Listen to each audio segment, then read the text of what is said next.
నమస్తే, నేను రోజా. మానవ చరిత్రలో మరుగున పడిన చీకటి కోణాలు, విజ్ఞాన ప్రపంచంలో సామాన్యుడికి చేరని విజ్ఞాన వీచికలకు వేదిక ఈ మిస్టరీస్ హిస్టరీస్. సాధారణంగా మనం రాత్రిపూట ఆకాశంలో నక్షత్రాలను చూసేటప్పుడు అవి ఎప్పుడూ ఒకేలా మెరుస్తూ ఉంటాయని అనుకుంటాం. కానీ అంతరిక్షం తన గర్భంలో ఎన్నో ఊహకందని రహస్యాలను దాచుకుంది. ఆకాశంలోని నక్షత్రాల్లో ఒకటి ప్రతి 44 ఏళ్లకు ఒకసారి దాదాపు 8 నెలల పాటు ఆకాశం నుండి మాయమైపోయే ఒక వింత నక్షత్రం ఉంది. దాని పేరు అసాసిస్ 24 FW. అసలు ఈ నక్షత్రం ఎందుకు మాయమవుతోంది?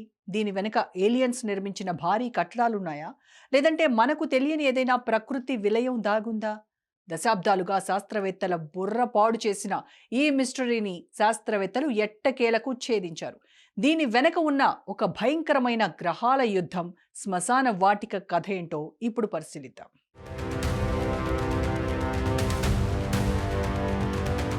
అసాసిన్ 24 FW అనేది అంతరిక్షంలోని అత్యంత ఆసక్తికరమైన మిస్టరీగా మారిన నక్షత్రాల్లో ఒకటి. ఇది మన సూర్యుడి కంటే 1.4 రెట్లు బరువున్న F టైప్ నక్షత్రం. ఇది భూమికి సుమారు 3000 కాంతి సంవత్సరాల దూరంలో ఉంది. సాధారణంగా నక్షత్రాలు స్థిరంగా వెలుగుతుంటాయి, కానీ ఈ నక్షత్రం మాత్రం ప్రతి 44 ఏళ్లకు ఒకసారి వింతగా ప్రవర్తిస్తూ సుమారు 8 నెలల పాటు ఆకాశంలో దాదాపుగా మాయమవుతోంది. ఇది ఖగోళ శాస్త్రవేత్తలను దశాబ్దాలుగా అయోమయంలోకి నెట్టింది.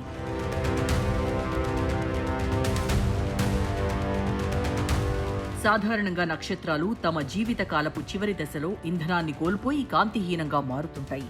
కానీ అసాసిన్ 24 FW ఒక యవ్వన దశలో ఉన్న నక్షత్రం కావడం ఖగోళ శాస్త్రవేత్తలను ఆశ్చర్యానికి గురిచేస్తోంది.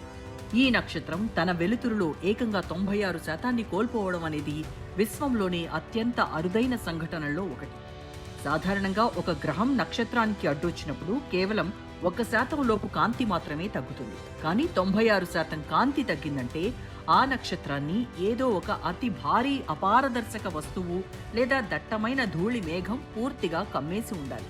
2024 సెప్టెంబర్లో ఈ మార్పును గమనించిన పరిశోధకులు ఇది కేవలం ఒక గ్రహం వల్ల సాధ్యం కాదని, ఆ నక్షత్రం చుట్టూ ఉన్న గ్రహాంతర శిథిలాలు లేదా కొత్తగా ఏర్పడుతున్న గ్రహాల వ్యవస్థలో జరుగుతున్న పెను మార్పుల వల్ల ఇలా జరుగుండొచ్చని భావిస్తున్నారు.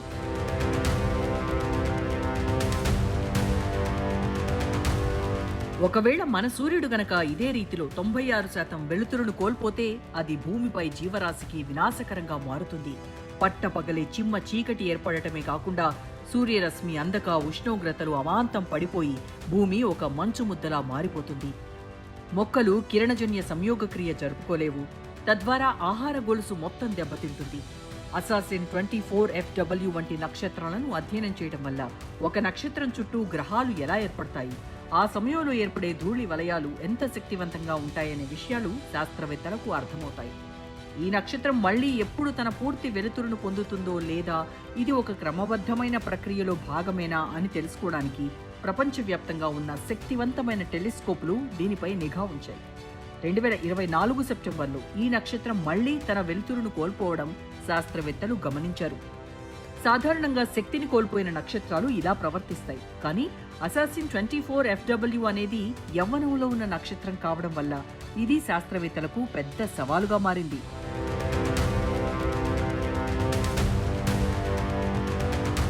హార్వర్డ్ యూనివర్సిటీలోని 100 ఏళ్ల నాటి పాత ఫోటోలను పరిశీలించినప్పుడు ఈ నక్షత్రం గతంలో 1937, 1981 సంవత్సరాల్లో సరిగ్గా ఇలాగే తన వెలుతురును కోల్పోయిందని శాస్త్రవేత్తలు గుర్తించారు. ఈ చారిత్రక ఆధారాల వల్ల ప్రతి 43.8 సంవత్సరాలకు అంటే సుమారు 44 ఏళ్లకు ఒకసారి ఈ సంఘటన జరుగుతోందని నిర్ధారణ అయింది. ఇన్ని నెలల పాటు ఇంత భారీ స్థాయిలో వెలుతురును అడ్డుకుంటున్న శక్తి ఏమిటి అన్న అంశంపై శాస్త్రవేత్తలు విస్తృత పరిశోధనలు చేశారు. మొదట్లో ఇది ఏలియన్స్ నిర్మించిన డైసన్ స్పియర్ వంటి భారీ నిర్మాణం కావచ్చని కొందరు శాస్త్రవేత్తలు భావించారు. కానీ తాజా డేటాను పరిశీలించినప్పుడు ఆ వెలుతురును అడ్డుకుంటున్నది ఏదో ఘనపదార్థం కాదని, అదొక భారీ ధూళి మేఘమని తేలింది. ఈ మేఘంలో ఇసుక రేణువుల పరిమాణంలో ఉండే పెద్ద రాళ్లు, నీటి మంచు, కార్బన్ కణాలు ఉన్నాయని, అవి నక్షత్రం నుంచి వచ్చే అన్ని రంగుల కాంతికి సమానంగా అడ్డుకుంటున్నాయని శాస్త్రవేత్తలు కనుగొన్నారు.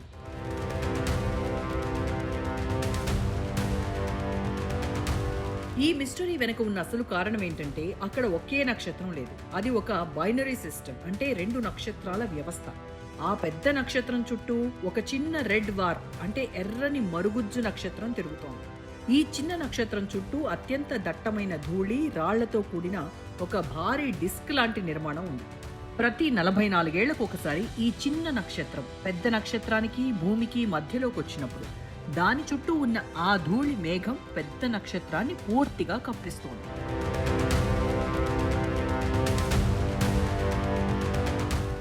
ఈ భారీ ధూళి మేఘం ఎలా ఏర్పడిందనే దానికి శాస్త్రవేత్తలు ఒక విషాదకరమైన కారణాన్ని ప్రతిపాదించారు.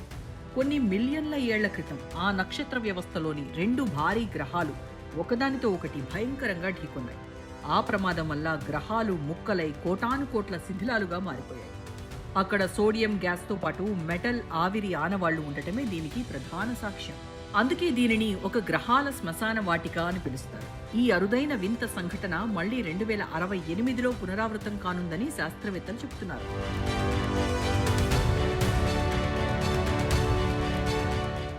మనం రోజు వాడే చక్కెర కేవలం టీ, కాఫీలలో తీపి కోసం మాత్రమే అనుకుంటే పొరపాటేనేమో.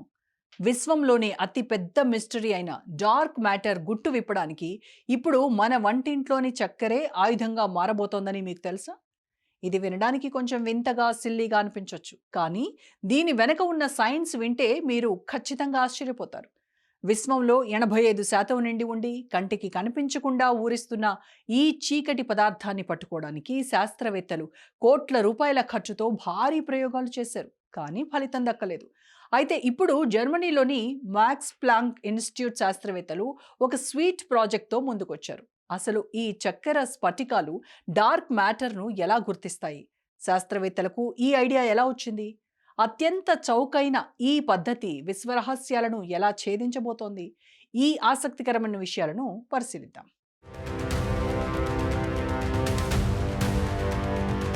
విశ్వంలో మనకు కనిపించే నక్షత్రాలు, గ్రహాలు, గెలాక్సీలు అన్నీ కలిపినా కేవలం 15% పదార్థం మాత్రమే అవుతాయి.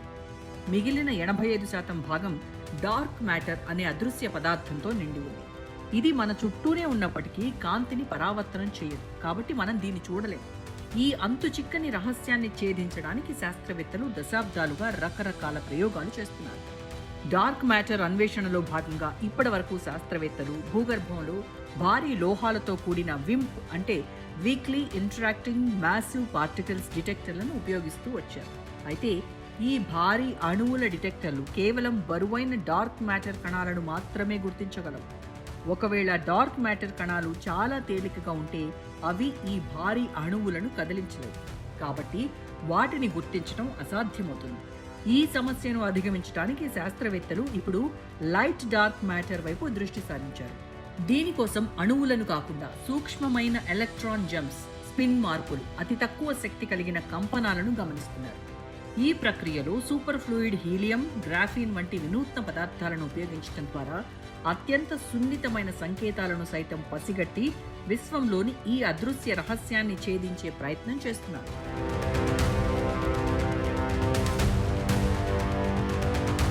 తేలికపాటి డార్క్ మ్యాటర్ కణాలను పట్టుకోవడానికి మనకు కూడా తేలికైన పరమాణువులు ఉన్న పదార్థం కావాలి. ఇందుకు మనం రోజువారీ వాడే చక్కెర ఒక అద్భుతమైన ఎంపిక అని మాక్స్ ప్లాంక్ ఇన్స్టిట్యూట్ శాస్త్రవేత్తలు గుర్తించారు. చక్కెరలో హైడ్రోజన్ పరమాణువులు చాలా ఎక్కువగా ఉంటాయి. హైడ్రోజన్ విశ్వంలోనే అత్యంత తేలికైన మూలకం కాబట్టి అతి చిన్న డార్క్ మ్యాటర్ కణం వచ్చి తగిలినా అది సులభంగా స్పందిస్తుంది. ఈ ప్రయోగం కోసం శాస్త్రవేత్తలు సాధారణ చక్కెరను కరిగించి ఒక స్వచ్ఛమైన సింగిల్ క్రిస్టల్ను తయారు చేశారు. ఈ స్ఫటికాన్ని ఒక ప్రత్యేకమైన ఫ్రిడ్జ్లో ఉంచి అబ్సల్యూట్ జీరో ఉష్ణోగ్రతకు అంటే దాదాపు -273 డిగ్రీల సెల్సియస్కు చల్లబరిచారు. ఇంతటి విపరీతమైన చలిలో చక్కెరలోని అణువులన్నీ ఎటువంటి కదలిక లేకుండా నిశ్చలంగా డీప్ స్లీప్ స్థితిలోకి వెళ్తాయి.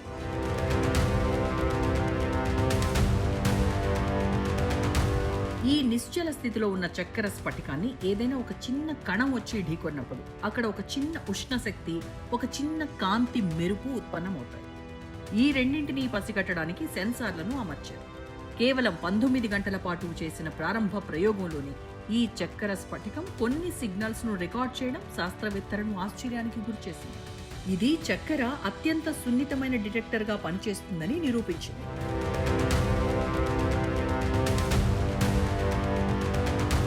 ఈ స్వీట్ ప్రాజెక్ట్ కనుక పూర్తి స్థాయిలో సక్సెస్ అయితే కోట్ల రూపాయల ఖర్చుతో కూడిన డిటెక్టర్ల అవసరం లేకుండానే విశ్వ రహస్యాలను ఛేదించవచ్చు.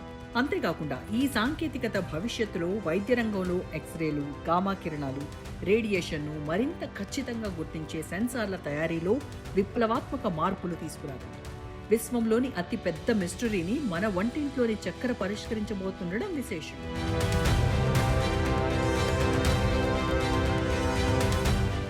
మనం భూమి మీద జీవరాశి గురించి మాట్లాడుకునేటప్పుడు మనకు తెలిసింది కేవలం 3 రకాలు మాత్రమే. 1 మొక్కలు, 2 జంతువులు, 3 కంటికి కనిపించని బ్యాక్టీరియా. కానీ కొన్ని కోట్ల ఏళ్ల క్రితం ఈ మూడింటికి చెందని ఒక 4వ రకం వింత జీవరాశి ఈ భూమిని ఏలిందని మీకు తెలుసా? డైనోసార్లు పుట్టకముందే, కనీసం సముద్రంలో చేపలు కూడా ఈదకముందే మన భూమిపై ఒక వింత లోకం ఉండేది. అక్కడ నివసించిన జీవులు చూడ్డానికి ఏలియన్లలా కనిపిస్తాయి, కానీ అవి మన భూమిపైనే పుట్టి పెరిగాయి. అవే ర్యాంజియోమార్ఫ్స్. వీటికి నోరు లేదు, కళ్ళు లేవు, కనీసం కదిలే శక్తి కూడా లేదు. అయినా సరే ఇవి లక్షలాది ఏళ్ల పాటు సముద్ర గర్భంలో రారాజులుగా జీవించాయి. అసలు ఈ జీవులు ఎలా ఆహారం తీసుకునేవి? ప్రకృతి సిద్ధంగా ఇవి ఎలా నిర్మితమయ్యాయి?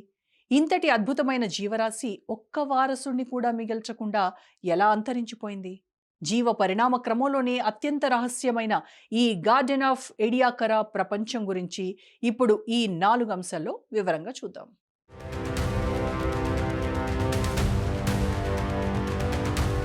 భూమి చరిత్రలో సుమారు 57 కోట్ల ఏళ్ల క్రితం నాటి ఎడియాకరన్ పీరియడ్ అత్యంత అద్భుతమైన కాలం. అప్పట్లో సముద్ర గర్భంలో నివసించిన ర్యాంజియోమార్ఫ్స్ మనం ప్రస్తుతం చూస్తున్న బ్యాక్టీరియా, మొక్కలు లేదా జంతువుల విభాగాలకు చెందని ఒక ప్రత్యేకమైన 4వ రకం జీవరాశి. డైనోసార్లు పుట్టకముందు సముద్రంలో చేపలు కూడా లేని ఆ కాలంలో ఇవి ఈ గ్రహాన్ని ఏలాయి. వీటి శిలాజాలు కెనడాలోని మిస్టేకెన్ పాయింట్ వంటి ప్రాంతాల్లో లభ్యమయ్యాయి. ర్యాంజియోమార్ఫ్స్ చూడడానికి సముద్రపు ఆకులు లేదా పక్షుల ఈకల వలె చాలా అందంగా ఉండేవి. వీటిలో అత్యంత విశేషమైన అంశం ఏంటంటే వీటి ఫ్రాక్టల్ గ్రోత్, అంటే ఒక పెద్ద ఆకు లాంటి ఆకారం లోపల అదే ఆకారంలో ఉండే చిన్న ఆకులు, వాటి లోపల మరిన్ని చిన్న ఆకులు, ఇలా ఒకే డిజైన్ పదే పదే రిపీట్ అవుతూ వీటి శరీరం నిర్మితమై ఉంటుంది. ప్రస్తుత ప్రపంచంలో ఏ జంతువు లేదా మొక్క శరీరం ఇలా జ్యామితీయ పద్ధతిలో పెరగదు. ఈ అద్భుతమైన ఇంజనీరింగ్ వల్ల వాటి శరీర ఉపరితల వైశాల్యం పెరిగి ఆహారాన్ని గ్రహించడానికి వీలు కలిగేది.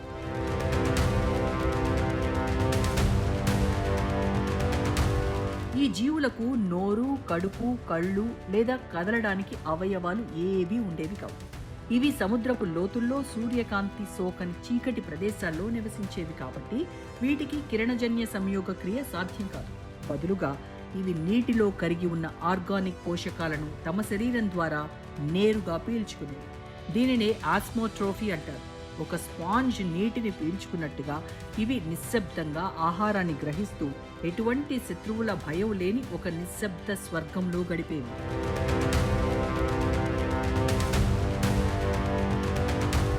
అంతరిక్షంలో సుమారు 54 కోట్ల ఏళ్ల క్రితం కాంబ్రియన్ విప్లవం మొదలైనప్పుడు ఆధునిక జంతువుల పూర్వీకులు పుట్టుకొచ్చారు.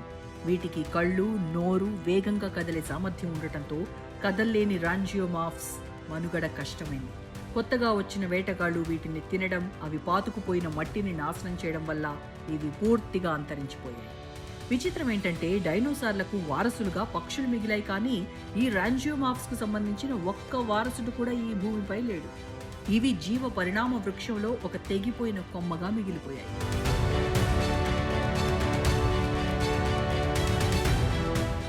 భూమి చరిత్రలో ఒక జీవి అంతరించిపోవడం అంటే మనకు వెంటనే గుర్తొచ్చేది డైనోసార్లే. కానీ ఆ డైనోసార్ల కంటే కొన్ని కోట్ల ఏళ్ల ముందే భూమి మీద ఎటువంటి యుద్ధాలు, వేటగాళ్ళు లేని ఒక నిశ్శబ్ద సామ్రాజ్యం ఉండేదని మీకు తెలుసా?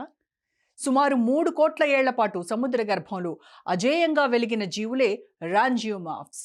ఇవి నివసించిన కాలాన్ని శాస్త్రవేత్తలు గార్డెన్ ఆఫ్ ఎడియాకరా అని పిలుస్తారు. అంటే అది ఒక అద్భుతమైన స్వర్గం అన్నమాట. అసలు ఏ శత్రువుల భయం లేకుండా ఇవి అంతకాలం ఎలా మనుగడ సాగించాయి? ప్రకృతిలో అంతటి తిరుగులేని విజయం సాధించిన ఈ జీవులు అకస్మాత్తుగా ఒకేసారి ఎందుకు తుడిచిపెట్టుకుపోయాయి? మనుగడ కోసం పోరాటం అనే సూత్రం ఈ జీవుల విషయంలో ఎలా శాపంగా మారింది? పరిణామ క్రమంలో జరిగిన ఈ అతిపెద్ద మార్పు ఏమిటి?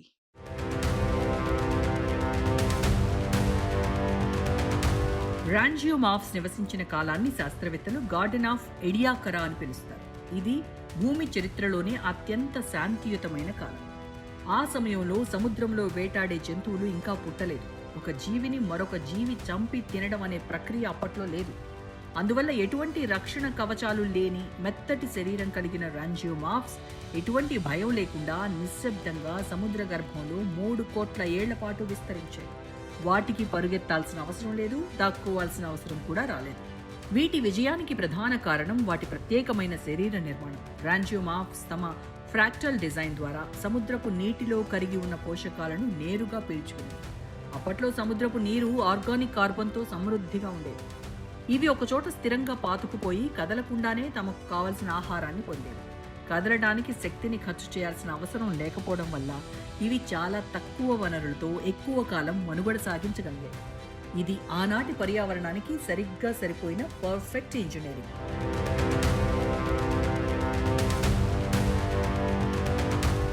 అయితే సుమారు 54 కోట్ల ఏళ్ల క్రితం కాంబ్రియన్ విప్లవం మొదలవడంతో అంతా మారిపోయింది. అకస్మాత్తుగా కొత్త రకమైన జీవులు పుట్టుకొచ్చాయి. వీటికి కళ్ళు, వేగంగా కదిలే కాళ్ళు, ముఖ్యంగా ఆహారాన్ని నమలడానికి నోరు వచ్చాయి. ఈ కొత్త జీవులు సముద్రపు అడుగున ఉన్న మట్టిని తవ్వడం మొదలుపెట్టాయి.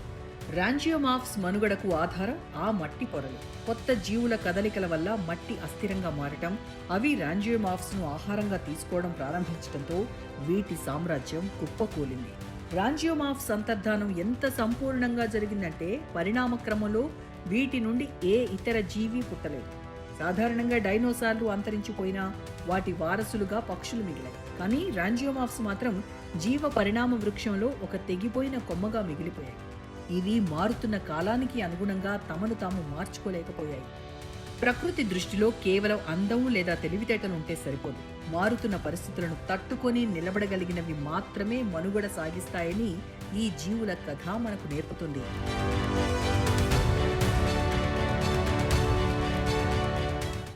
సుదూర అంతరిక్షంలోని నక్షత్రాల నుంచి మన వంటింట్లోని చక్కెర వరకు కోట్ల ఏళ్ల క్రితం భూమిని ఏలిన వింత జీవుల నుంచి అవి మాయమైపోయిన చరిత్ర వరకు అద్భుతాలను చూశారుగా.